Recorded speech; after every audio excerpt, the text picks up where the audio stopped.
Hello friends, स्वागत है आपका अपने YouTube channel A1 study centre पर। मैं चैतन्य कुमार आपके लिए लेकर आया हूँ इकोनॉमिक्स के बहुत ही इम्पॉर्टेंट सेशन।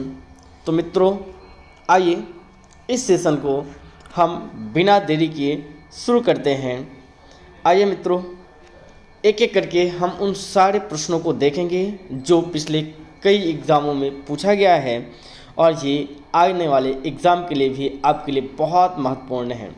तो आइए बिना समय गंवाए हम इस सेशन को शुरू करते हैं।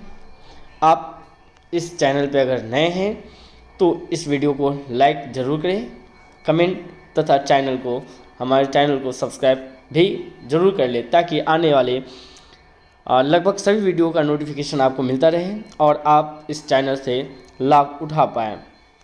तो आइए मित्रों, बिना देरी किए हम शुरू करते हैं आज के पहले प्रश्न से। आज का पहला प्रश्न आपके स्क्रीन पे है और पहला प्रश्न है, निम्न में कौन सा कथन सही है। मित्रों, आपको बताना है निम्न में से कौन सा कथन सही है। पहला, उपयोगिता का अर्थ आवश्यकता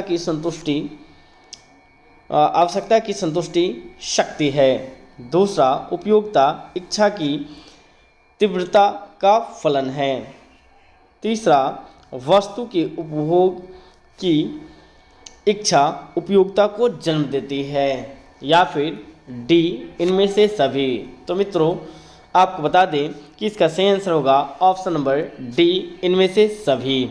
आइए प्यारे मित्रों, अब अगले प्रश्न की ओर हम बढ़ें और आज का अगला प्रश्न है, उपयोगिता की निम्न में कौन विशेषता है। उपयोगिता की विशेषता क्या है। ऑप्शन ए, उपयोगिता एक मनोवैज्ञानिक साधन है। उपयोगिता एक व्यक्तिपरक होती है। उपयोगिता व्यक्तिपरक होती है। और सी, उपयोगिता का विचार सापेक्षिक है। या फिर डी, उपयुक्त सभी। तो मित्रों, इसका सही आंसर होगा ऑप्शन नंबर डी, उपयुक्त सभी। चलिए मित्रों, अगले प्रश्न की ओर बढ़ें और आज का अगला प्रश्न आपके स्क्रीन पे आ चुका है। प्रश्न है, उपयोगिता का गणनावाचक सिद्धांत किसने प्रस्तुत किया। आपको बताना है मित्रों कि आखिर गणनावाचक जो उपयोगिता का गणनावाचक सिद्धांत था, उस गणनावाचक सिद्धांत के प्रतिपादक कौन हैं। तो मित्रों, इसका सही आंसर होगा ऑप्शन नंबर ए, मार्शल। अगले प्रश्न को बढ़ते हैं और अगला प्रश्न है, उपभोक्ता व्यवहार का अध्ययन किया जाता है। आप बता दीजिए उपभोक्ता के व्यवहार का अध्ययन आप कहाँ करते हैं। तो मित्रों, हम इसे सूक्ष्म अर्थशास्त्र अर्थात माइक्रो इकोनॉमिक्स अर्थात आपको पता होना चाहिए व्यष्टि अर्थशास्त्र में करते हैं। चलिए अगले प्रश्न की ओर बढ़ेंगे और आज का अगला प्रश्न है, गोसेन का प्रथम नियम किसने दिया। आपको बताना है गोसेन का प्रथम नियम निम्न में कौन है। यह प्रश्न है आपका। तो मित्रों, इसका प्रथम नियम है सीमांत उपयोगिता ह्रास नियम, जो कि ऑप्शन नंबर आपको बी में दिया है, इसलिए सही आंसर हो जाएगा ऑप्शन नंबर बी।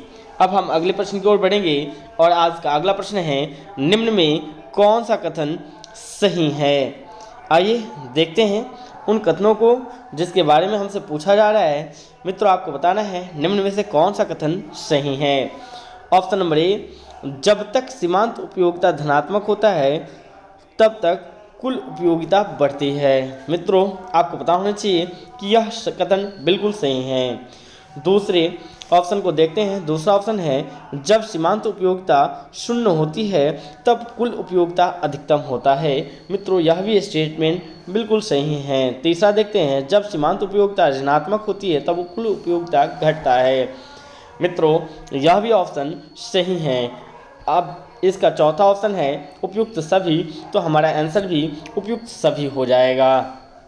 अब अगले प्रश्न की ओर देखते हैं, सीमांत उपयोगिता कैसे निकालते हैं। तो मित्रों, आपको पता होना चाहिए change in total utility by total quantity, अर्थात इसका आंसर होगा आपको ऑप्शन नंबर ए, चलिए मित्रों, अब हम अगले प्रश्न की ओर बढ़ें और आज का अगला प्रश्न आपके स्क्रीन पे आ चुका है। प्रश्न संख्या यह 8 है और मित्रों जैसा कि आपको पता होगा, आप देख सकते हैं इधर साइड में जो यह प्रश्न कई बार एग्ज़ाम में और 2018 में यह आर्ट्स पेपर में ऑलरेडी पूछा गया है। प्रश्न है, जब कुल उपयोगिता अधिकतम होती है तब सीमांत उपयोगिता क्या होता है। जब कुल उपयोगिता अधिकतम होगी तो सीमांत उपयोगिता 0 हो जाएगा। आइए अगले प्रश्न की ओर बढ़ें और आज का अगला प्रश्न है, सम सीमांत उपयोगिता नियम के विचार के मूल प्रतिपादक कौन थे। तो मित्रों आपको पता होना चाहिए, इसका सही आंसर होगा ऑप्शन नंबर बी, गोसेन। अब हम अगले प्रश्न की ओर बढ़ेंगे और आज का अगला प्रश्न है, कीमत या बजट रेखा का ढाल होता है। मित्रों आपको पता होना चाहिए, बजट रेखा का ढाल minus P X by P Y अर्थात ऑप्शन नंबर ए होगा। आइए अगले प्रश्न की ओर बढ़ेंगे और आज का अगला प्रश्न है, उदासीनता वक्र होता है। उदासीनता वक्र किस प्रकार का होता है आपको बताना है। तो यह होता है मूल्य बिंदु की ओर उन्नतोत्तर।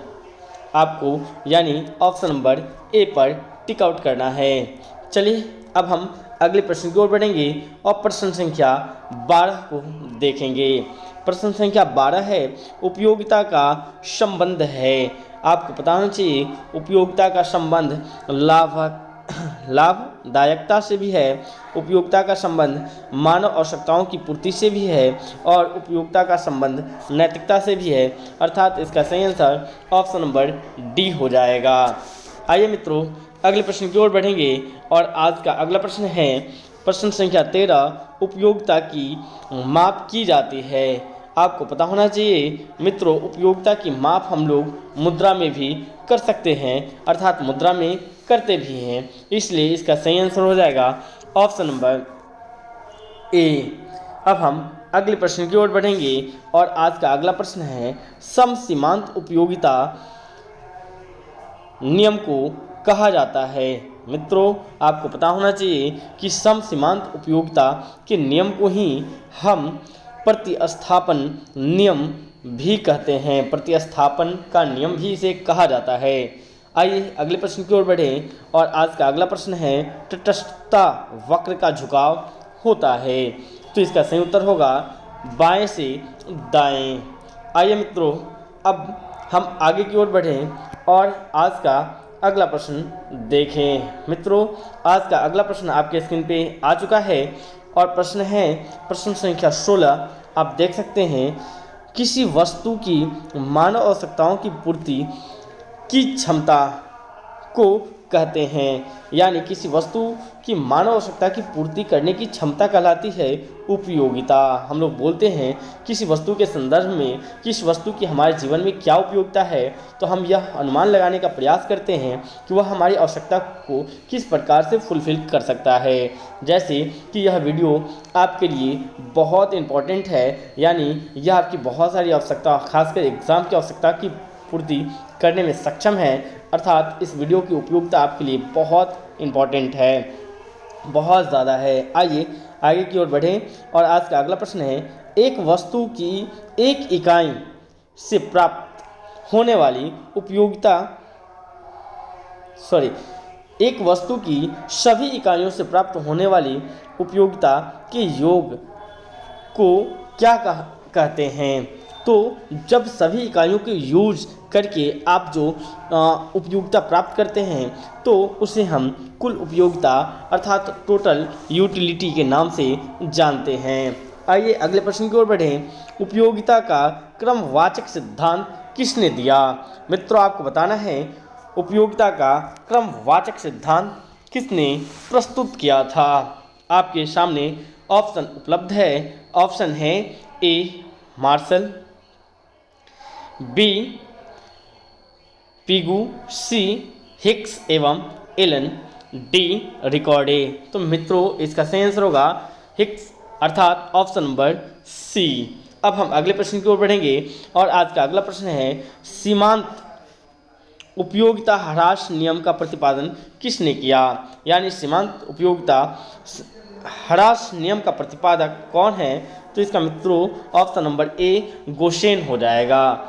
चलिए मित्रों, अब हम अगले प्रश्न की ओर बढ़ें और आज का अगला प्रश्न आपके स्क्रीन पे आ चुका है। प्रश्न है उपभोक्ता का संतुलन बिंदु पर होता है। उपभोक्ता का संतुलन बिंदु उस बिंदु पर होता है जब क्या? तो जब सीमांत उपयोगिता बराबर मूल्य होता है, अर्थात ऑप्शन नंबर ए इसका सही आंसर होगा। आइए मित्रों अगले प्रश्न की ओर बढ़ें और आज का अगला प्रश्न आपके स्क्रीन पे आ चुका है। और प्रश्न आप देख सकते हैं कि जैसा हम आपको पहले ही बता चुके, ये सारे इंपॉर्टेंट आपके किसी न किसी एग्जाम में पूछा हुआ है और ये 2015 में आपको जो है ना आर्ट्स पेपर में ऑलरेडी पूछा गया प्रश्न है। आइए प्रश्न को देखते हैं। किसी वस्तु की मानवीय आवश्यकता को संतुष्टि करने की क्षमता आपको पहले ही पता है, इसका आंसर होगा उपयोगिता। आइए अगले प्रश्न की ओर बढ़े और आज का अगला प्रश्न है मित्रों, उपभोक्ता की सर्वाधिक संतुष्टि के लिए हमें क्या करना चाहिए? वस्तु की सीमांत उपयोगिता उसके मूल्य के समान होनी चाहिए। वस्तु की सीमांत उपयोगिता उसके मूल्य से अधिक होनी चाहिए। सीमांत उपयोगिता और वस्तु का मूल्य में कोई संबंध नहीं होना चाहिए। इनमें से कोई नहीं। तो मित्रों इसका सही आंसर होगा कि वस्तु की सीमांत उपयोगिता उसके मूल्य के बराबर होनी चाहिए, जैसा कि अभी थोड़ी देर पहले आप बनाए थे, इसलिए ऑप्शन नंबर ए हो जाएगा। अब अगले प्रश्न को देख सकते हैं आप। अगला प्रश्न है, जब सीमांत उपयोगिता ऋणात्मक होती है तब कुल उपयोगिता क्या होगा? तो कुल उपयोगिता घटने लगेगा, अर्थात ये घटने लगती है, तो ऑप्शन नंबर बी हो जाएगा। आइए मित्रों अब आगे की ओर बढ़ते हैं और आज के अगला प्रश्न देखते हैं। मित्रों अगला प्रश्न है प्रश्न संख्या 24। समसीमांत उपयोगिता के नियम के अनुसार उपभोक्ता के संतुलन का शर्त है। तो मित्रों इसका शर्त होगा MUA/P, यानी मार्जिनल यूटिलिटी वस्तु ए का और प्राइस वस्तु ए का बराबर मार्जिनल